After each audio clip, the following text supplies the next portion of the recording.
welcome back to another Coach's Corner. Chase the Horseman Horsley here, alongside with Coach Shawn Neary. And Coach, pretty successful weekend against a really hard opponent in Casper College, and then getting a big win over Western Wyoming as well too. So, what'd you see from those two games?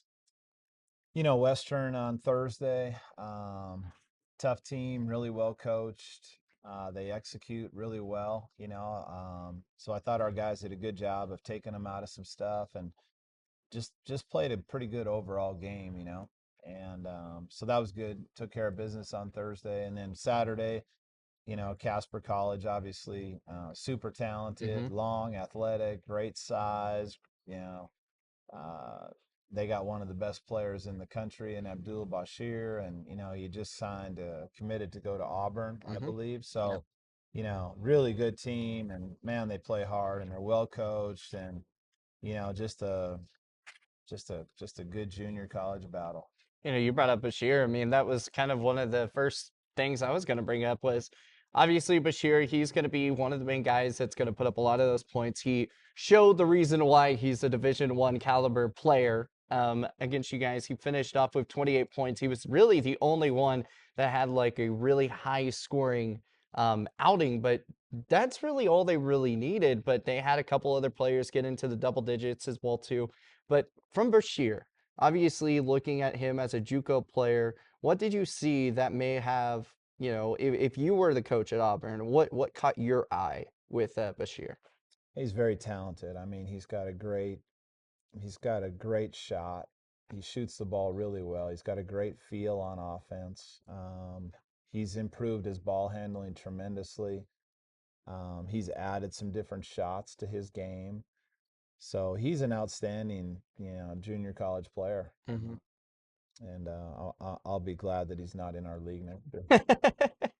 Absolutely. Well, you guys got the big win, 99-92. Obviously, that now puts you guys 2 games ahead. But we're not looking at anything else. We're looking at what's coming here for the road test this week, because it's not just this week, it's next week and the week after, with a 4-game road skid coming up. And what do you guys need to do to prepare mentally for this? Obviously, you guys have just had 2 straight home games.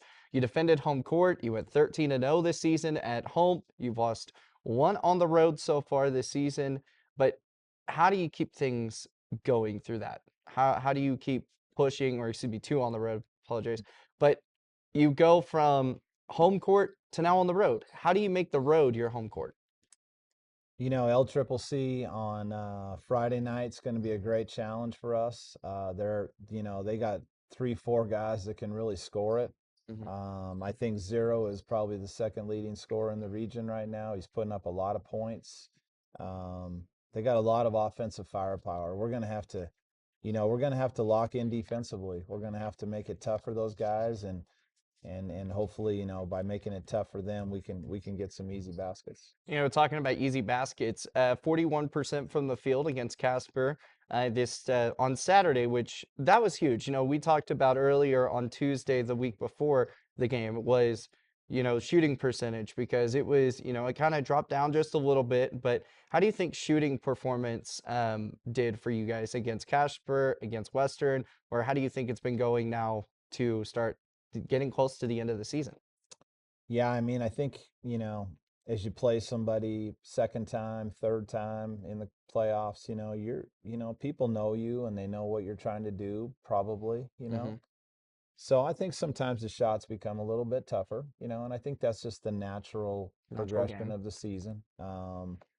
So, for us, yeah, just keep trying to do what we do, and try to take quality shots, and obviously when the better quality shot we take, the better we feel our percentages will be. Hmm. Um, but I thought our guys made some big plays against Casper, and I thought we shot free throws pretty well down the stretch, and those are things you need to do to win a close game. Which you brought up, free throw percentage. That went up, which was, because we've talked about it, I think, numerous of times, about some of those free throws that, could have cost you if you guys didn't get the turnovers that you guys get. Obviously, you guys are really positive in the turnover margin.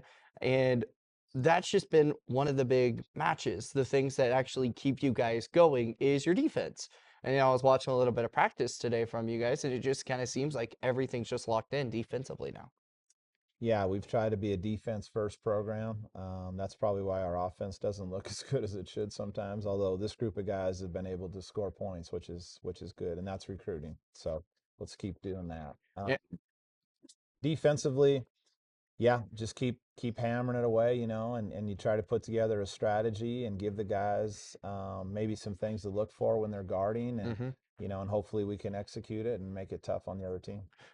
On the stat sheet, there's 0 turnovers for you guys. And obviously, those turnovers aren't just based off like for people that know basketball, they're not just shots. If you miss a shot, you get a turnover. It's the way that the defensive plays, which, I thought I had marked down like a couple turnovers just on my set sheet, but there wasn't many this round. But Casper had 15 turnovers that kind of led to your guys' win. I mean, we talked about defensive strengths, things that you guys really focus on, but turnovers. How do you guys stay so positive in the turnover category? It's because this is like the third, fourth game in a row that there's been very minimal turnovers to get the job done. Yeah, I think we have good guards that take care of the ball. They make good decisions with the ball. I think that's we have high IQ players. They kind of know what kind of plays to make. hmm So that obviously helps a ton. Um, and then defensively, we do get our hands on a lot of balls. We track deflections, Right. and so we emphasize deflections. And I think that helps keep our guys focused on what we think is important in order for us to be successful. Talking about successful TJ Coulter, who's going to be one of the big guys that you're going to have to guard this weekend. 21.3 points per game. And it's kind of like the same story we talked about when they came home. But as we said, it's different. It's sophomore night. It's sophomore night for all these teams that you guys are going to have to take on. How do you make it to where Phoenix Bullock, Davion Butler, TJ Coulter just just don't have the sophomore night that they want to have, obviously, that you guys were able to have against Casper. How do you fix that? Well, Zero can really score it. Mhm. He's taking a lot of shots. He's a high volume guy. He's gonna get shots up. They're counting on him to get a lot of shots, and he's a very good offensive Mhm. player. We just got to make it as hard as we can on him. Bullock, number one, he really is both him and 10 are similar. They're both kind of 50-50 guys. Half of their shot attempts are from two and half are from three. So you got to be able Mhm. to guard them in both places. You can't play them one way or the other. So, guys like that are hard to guard. They're a little more multi-dimensional. But our guys have got to figure that out, and they've got to go and they've got to they got to know who they're guarding a little bit, and they got Mhm. to they got to know what their strengths are, and hopefully we can keep the ball in front of us, contest shots, and then rebound. That's a great segue into rebounding because Casper got 55 rebounds to your guys' 43, which kind of out rebounded you. But when it comes to the turnover margin, it kind of evened it out just a little bit. What do you guys need to do better at, obviously, to get these rebounds, to get the offensive rebounds, get the second chance points, third chance? How do you work on trying to make sure that you are the team that out Yeah, rebounds? we're not a real good offensive rebounding team. We tend to be more of a team that gets guys back in transition so we don't give up easy baskets. So our offensive rebounding is always going to be a little bit less than our opponents just because we don't emphasize it as much. Mhm. Maybe that's something we change as we go forward, but at this point, we tend to be a little bit more of a get back team. Defensive rebounding's tough. We're not as big as some of the teams we're playing. We're not as athletic, so we really have to work hard at it. And Right. one thing that I look at is, sometimes the numbers can be deceiving. One thing we look at is Agreed. defensive rebounding percentages, and so when our defensive rebound percentage is in the 70s, meaning that the opponents can basically throughout the game they only got 3 out of every 10 misses. Mhm. So if we're getting 7 out of every 10 misses, we statistically that shows that we're going to basically win those games. And so the two games that we've lost this year, we were in 56% defensive field goal percentage and 63. So That's given them too many opportunities. Right. Most most colleges, if you can keep them in the, if you can have your defensive rebounding percentage in the 70s, you're going to be, you're going Be to have a okay. chance. So we've emphasized that. Our guys have done a good job of getting better at blocking out and rebounding, and we really needed it against Casper and Yes. Western because they really go to the boards hard. And L Triple C is a team too. They rebound hard. They got some athletic guys, and we've got to do a good job of blocking out again this weekend.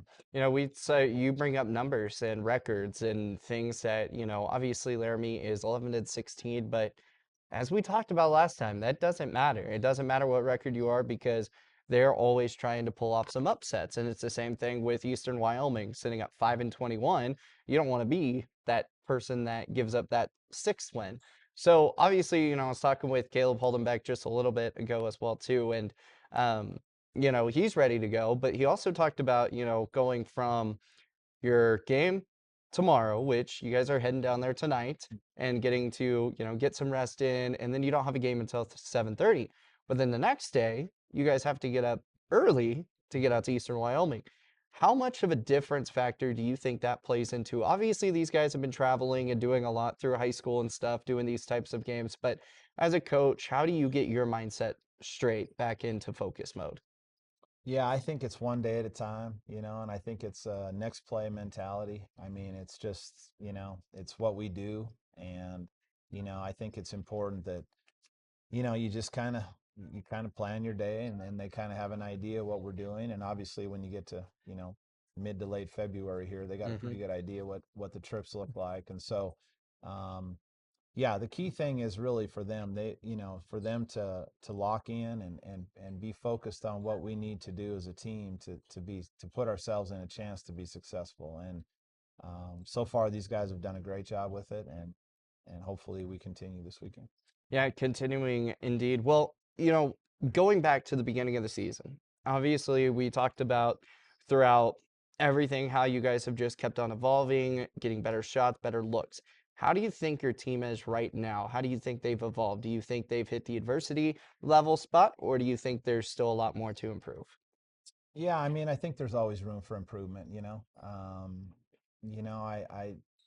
I wish there was a formula, or somebody had wrote a book and tell you how to do it. But I think a lot of it's just Hmm. trying to feel where your team's at and where you think they should be, and pushing them some days and pulling them some days, and it's just kind of that mix. And so for us, yeah, I mean, it's just that keep them going and keep trying to get better. Keep, the things you do well, obviously you want to continue to do well, but the things you Right. need to work on, make sure you're trying to touch on it, and hopefully they're coachable, and they're able to execute. Obviously, sophomore night was on Saturday, but we go back and what have the sophomores done to obviously contribute to the winning success right now that you guys have 24 and 2 and they just, how does the leadership look like, especially towards the freshmen, maybe the red shirters that are, kind of sitting on the bench watching how these guys are playing? How do you think that's going? Well, first of all, I mean, Sheridan College cut our program, and this group of sophomores came back to Gillette College, um, not having played a game at Gillette College in 3 years. Hmm. They came back, obviously they knew the history of the program a little bit as I was recruiting them, and they got to know me, but still, these guys took a leap, and Leap of faith. yeah, and they've been fantastic. Just a super group of sophomores from day one. They've been fantastic. Attitude, work ethic, believing in the things that are important. Um, I don't think I don't think they've lost a game at home in 2 years. That's impressive. They've been tough, and last year we're 27-5 and won the North, Hmm. and now with 4 games left, we're in a good position to, if we can finish strong, to have another conference championship and hopefully host a tournament. So uh, the worst part about this sophomore class is that I'm really going to miss them, and Yeah. it's going to be really hard to you don't, every team's a different team. Hmm. So you can't say, well, I need to get a guy like that. Well, it's not that simple. But Right. man, they've been great, and it's been an honor to coach them. and it's just been an honor and a privilege to be around them every day. And fantastic group of guys. And I think every one of them is going to be successful at the next level and then in their life. I just think it's just a special group. Yeah, and obviously, it's the last time you're I mean, we're not getting into teary-eyed mode yet because we're not at the end of the season, but it's the last year getting to coach your son. Yeah. I mean, as well too, and we kind of talked a little, we kind of hinted on it last week about it, and just what's like the play style. I mean, the fact that one, you have coach's kid obviously starts, but he's earned that starting spot. I mean, he's done everything that he needs to continue his ways. What are you seeing from him as maybe as a dad standpoint, not so much as a coach? Yeah, it's again, it's been a great experience, you know. He hung in there after high school and COVID, and places weren't giving scholarships, Hmm. and he held on to hope that we would get Gillette College back, and he put in a lot of time and effort to make himself the player that he is. Yeah. And all the credit goes to him. He's done all the work, and he's a gym rat, and he's it's a different level, you know. It's a different level when you put that much time and effort into it. His IQ is outstanding, as you can tell, and statistically, nationally, I think he's in the top in a number of different categories. Hmm. But most importantly, he's a good person, and he's been a huge part of what this program's about. And him, along with those other sophomores, they have created a really good foundational base for us. Yeah. And again, it's a special, unique situation. I don't know how many dads get to coach their sons in college, Yeah. and so it's been special. And him and I, we cherish it too. It's not something we take advantage of, or it's something we look past. Yeah. Um, and there'll be a time when we can gear down and look back on it and really reminisce about it. But being in the thick of it right now, you're just thinking about the next thing, and Hmm. that's good. That's okay. But it's been a blessing, and Yeah. I've been very fortunate. My family's been very fortunate, and I'm glad Jeff has been able to be part of this ride.